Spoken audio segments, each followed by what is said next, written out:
कोई detailed order नहीं आया है। एक सिर्फ सिंगल लाइन ऑर्डर आया है अभी तक कि विनेश जी की अपील को डिसमिस कर दिया गया। डिटेल्ड ऑर्डर आएगा उससे टाइम चालू होता है, अभी टाइम नहीं चालू होता है। जब डिटेल्ड ऑर्डर आएगा उससे टाइम चालू होएगा और उसके बाद हमारे पास 30 दिन है अपील फाइल करने। नहीं जी, अभी कोई डिटेल्ड ऑर्डर नहीं आया है। एक सिर्फ सिंगल लाइन ऑर्डर आया है अभी तक कि विनेश जी की अपील को डिसमिस कर दिया गया। उसके में कोई रीजन नहीं दिया है अभी तक उन्होंने कि किस लिए डिसमिस किया है, इतना टाइम क्यों लगा, ये सब कुछ नहीं बताया उन्होंने। तैयार तो कोई भी नहीं होता है ऐसी चीज के लिए बट ये जरूर है कि 16 तारीख आउटर लिमिट थी, उसके पहले कोई भी डेट पे आ सकता था, ये हमें पता था। तो ऐसा नहीं है कि हमें ये नहीं पता था कि कोई भी डेट पे नहीं आ सकता। बट हैरानी और निराशा दोनों हुई कि कल शाम को ऑर्डर आया और अपील डिसमिस कर दी। उम्मीद है कि डिटेल ऑर्डर 10 से 15 दिनों में आ जाएगा।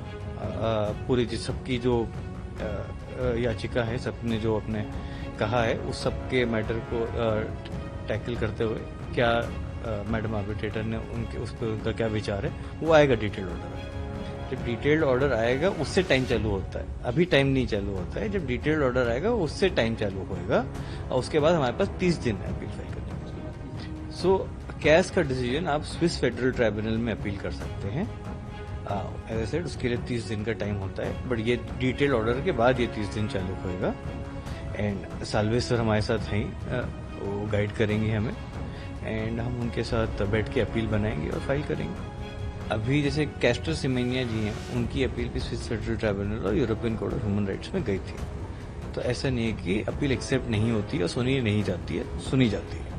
तो एक तो ये है कि ऐसे नहीं है कि कैस की अपील नहीं सुनी जाती है।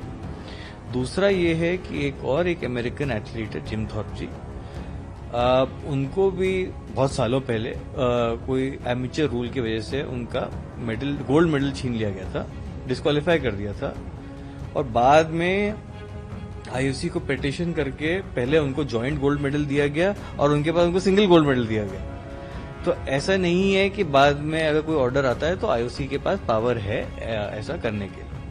देखिए, अब उम्मीद ही है बट और डिफिकल्ट होता जा रहा है ये कि स्विस फेडरल ट्राइब्यूनल अपील सुने हमारी, उस पर डिसीजन दे, आईओसी को डायरेक्ट करे और फिर वो भी उसको एक्सेप्ट करे। तो थोड़ा लंबा प्रोसेस है बट है, प्रोसेस तो अवेलेबल है। होता तो वही है कि पहले तो दे हैव टू उनको डिसाइड करना है कि उनको ये एडमिट करके सुनना भी है कि नहीं सुनना है, आपके पास ग्राउंड है भी कि नहीं है कि वो एडमिट करके सुने। तो पहला स्टेप वही होता है। उसके बाद अगर वो एक्सेप्ट कर लेते हैं तो फिर काफी लंबी हियरिंग चलती है। वो तो आइडिया नहीं है, वो तो फिर वो क्या क्वेश्चन पोज करते हैं, क्वेश्चन में किस पार्टी को कितना टाइम देते हैं, वो सब चीजों पे डिपेंड करता है। इसके लिए कोई ठोस आंसर नहीं है।